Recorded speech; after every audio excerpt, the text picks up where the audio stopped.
Hey everyone, it's Julie. Thanks so much for joining me today on our Looking Within Center Facebook page. As you know, at the Looking Within Center, and you can tell from our posts and just different things we say, and if you have the chance to attend some of our in-person sessions here at Gloria Dei in Rochester, Minnesota, you know that we are all about encouraging finding those times and spaces to quiet your inner self. Not that always has to occur in a seated position and being super quiet. Some people achieve this on a walk outside or during maybe a yoga session, or there's just all different ways to get at this. But the fact is, we have to purposefully find times and spaces where we can let our minds quiet in this age of just being bombarded with so many things coming at us, which gets in our heads, gets in our hearts and spirits. We do need to provide times to not be carrying that all around with us. And we can do this to ourselves, can't we? We take it all in and we kind of carry it. We add things from the outside into our own worries and anxieties and angstiness and things that we carry from the past, and it all becomes quite a burden for us. I think we can get through that sometimes when we're younger, but as we get older, we realize, oh my gosh, it's just draining me. And not only is it draining me, but I don't want to carry all of those things. I have a short reading I'd like to share with you in regards to this. It's from a book called The Sage's Tao Te Ching by William Martin.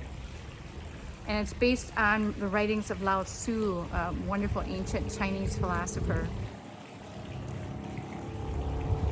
And this particular book is written to sages, wise ones, which can be people of any age, but maybe we come to these things as we get further along on the journey. This one's called The Sage Must Travel Light. And William Martin writes, youth can carry a heavy load day after day without noticing the damaging effects. But the sage must lay down the burden.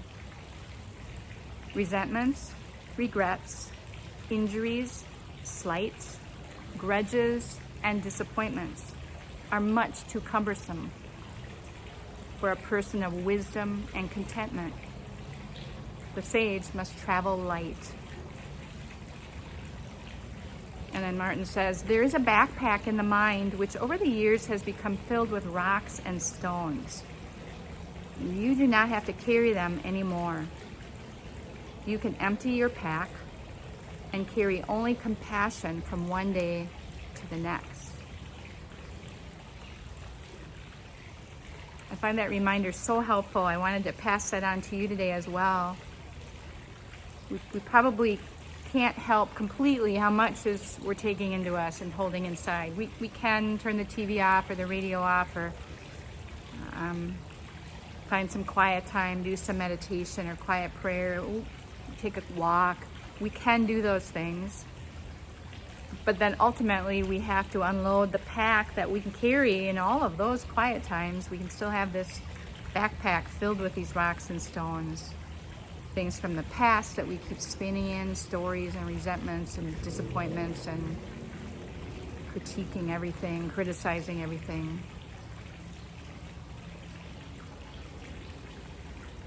We can choose what we let go of and not just dwell in. And we do need divine help with that. That's probably a good prayer that maybe we're often praying of, that God would help us to kind of clear our minds and hearts so we can take in other things of beauty and joy and contentment. And not that we're ever burying our head in the sand, but we're choosing what to hold inside of us and what to carry around so that we can be giving out to the world around us good things, encouraging things, compassionate words and actions.